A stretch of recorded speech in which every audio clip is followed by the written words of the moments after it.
What's up, everybody? Today we are going to be taking a good look at the young guns that I have on my list of young guns in sumo right now. That link will be put in the description below where you can see the spreadsheet that I have, and I will be adding to it some other guys that I might have missed that are on the younger side that have been in sumo for a little while, whose names I missed out on, but that's not what we're talking about today. We're going to be talking about the guys that did compete in Kyushu 2021, what their current arc is going to look like, and how we might see them in the future as future Sekitori. And this is going to be my first time doing a video like this, so I hope the format isn't too confusing, or it doesn't get lost on anybody, or if the what I'm trying to do here doesn't get lost on anybody again. So I hope you can follow what I'm doing right here as we look at some of the young guys in sumo right now. But you might be asking, what are these young guns that you're talking about? Well, for the most part, we are looking at sumo wrestlers who are roughly 2 years into their career or below the age of about 19, 20. So for those of them that are coming out of college, generally I'm looking for guys who it'll take them about 2 to 2.5, maybe even 3 years to make it to the upper echelons of sumo wrestling, whereas the younger guys, it might take them a little bit longer because they're going to be more raw, more, underdeveloped. So I'm not going to fault a 16-year-old kid for, going 4-3 compared to a 24-year-old dude who competed in collegiate sumo. You know what I mean? So let's start looking at some of these guys. After tracking the growth of so many former Yokozuna and many current Sekitori, I've noticed that the trend is usually 2 years to make it to Makushita, and then roughly 2 more years to become a Sekitori themselves. My list is currently very incomplete, so I'm only going far back to a Rikishi's Hatsudohyo in September 2019 right now, and like I said, I will be extending it. And going into the 2022 sumo year, I hope to keep adding more to it, and that will include a lot of these Jonokuchi guys that I don't know what to expect from them just yet, but we hope to see more good stuff out of them. I should mention that this video was recorded before the Banzuke came out on December 24th, so any rankings that I might be talking about were speculative at the moment, and I don't actually know where anyone was actually ranked. Of the young guns we're starting to keep track of, only one was an incredible standout, and that was Kinbozan.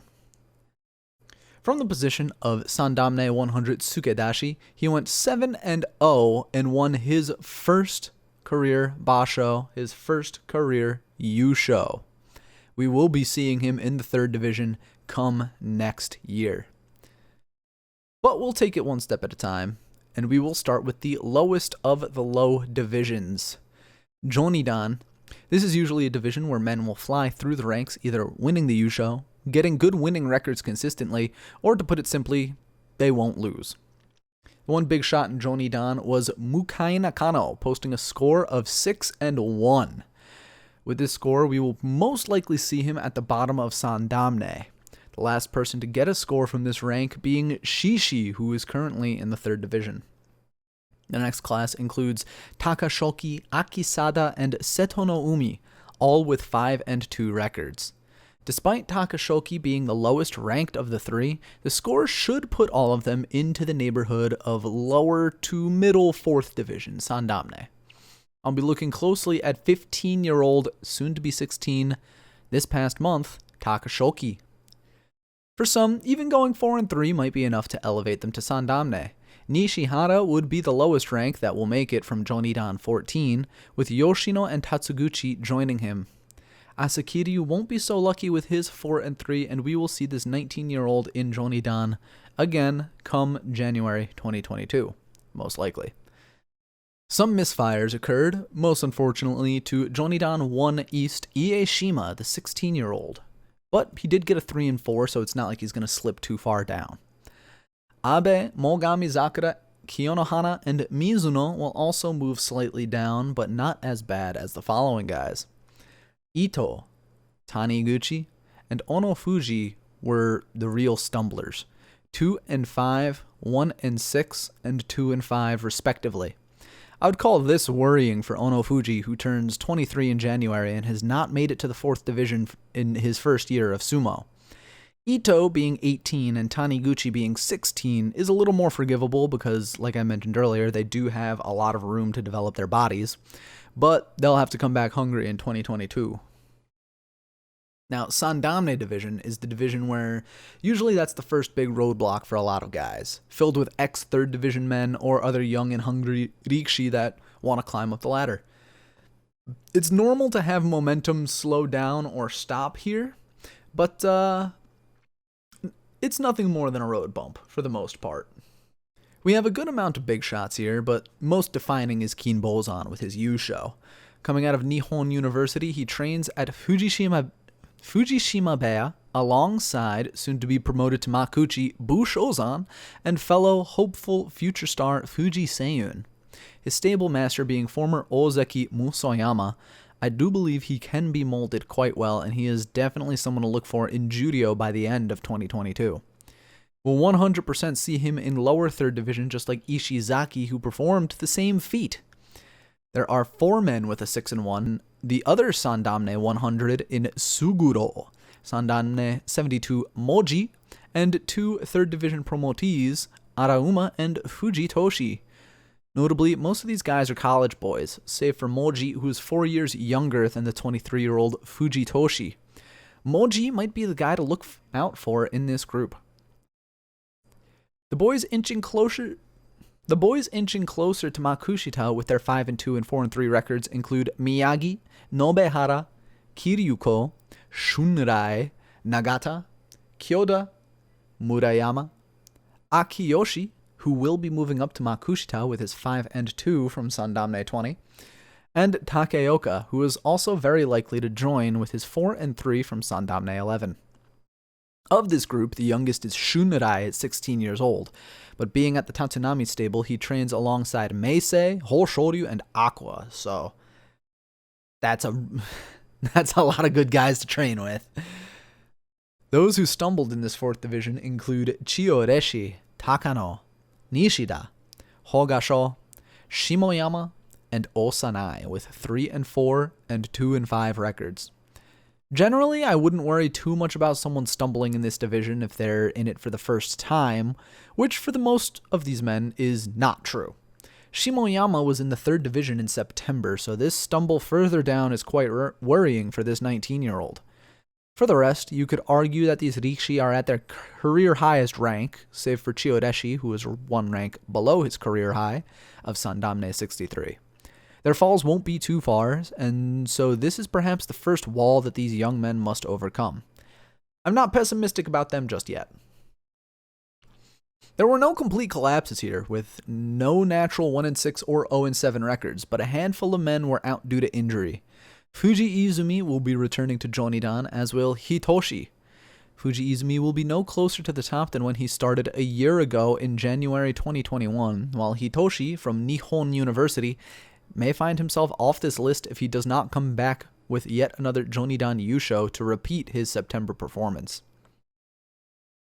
Moving into Makushita division, generally this division is very difficult even for the talented. It's rare that someone will fly past this division that features ex-Sekitori and many other skilled rikishi that are hungry for their chance at a salary. The top competitors who look for a possible promotion in January include Atami Fuji and Dewa Noryu, who finished 6 and 1 from very high positions on the Banzuke. This will provide them with the perfect jump into the Makushita Joy. Other men with lesser records that will be 1 strong record away from the salary include Kanno, who went 4 and 3 from Makushita 13, and Oshoma from Makushita 15 Tsukedashi, who still needs to get used to professional sumo. He got absolutely blasted on day 1, I can tell you that.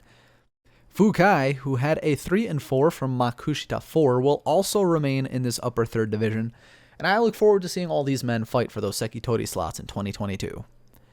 As for the rest of the division, we can look to the Royal continuing to churn young men with old veterans against each other.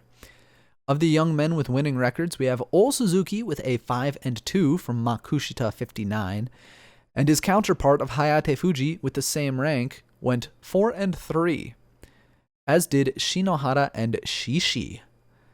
The third division roadblock consumed many, including Osho Umi, who was injured for a good portion of the tournament with a 2-2-3 score.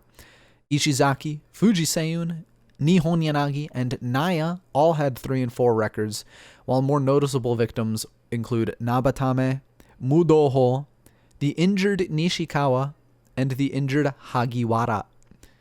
18-year-old Yoshii sat out the entirety of this basho and will be falling back to that 4th division. Overall, this was a very good basho for the future of sumo. The total record of these young guns comes to 216 wins, 159 losses, and 31 absences. And I actually measured out the number of guys who got 7-0s, 6-1s, and so on and so forth. There was one 7-0, that was Kinbozan, 8 men with a 6-1, 9 with a 5-2, 14 with a 4-3, another 14 with a 3-4, 6 with a 2-5, but that included 2 men that were injured. So that totaled out to a 16, 35, and 5 record. 1 man had a 1-6 record. And then none of them had a natural 0-7. But there were 3 that were completely out due to injury. I can only hope that the injured Rikishi will come back stronger and that the positive records will keep continuing. I'll be adding more to my list over time, like I mentioned, and while I am doing that, if you have any young guns that I missed or that were not anywhere on my list that you think I need to look out for, leave that in the comment below. Or if you think that there are some young guns that I should take off the list because of their poor performances or their slow rise up the Banzuke, then let me know too. We can have a good discussion about the future of sumo here on my YouTube channel, where I will continue to post as much sumo content as I can, because this is a really cool this is really cool to me. I think it's I think nobody is really taking a really hard, close look at these young guys, these newer guys in this lower divisions, and I feel like filling in this gap is going to generate some interest in those lower division matches, which you can find all of my matches on twitch.tv/LeoDickinsonVT, which you can find in the description down below. I stream all of the sumo tournaments, all of the matches, if possible.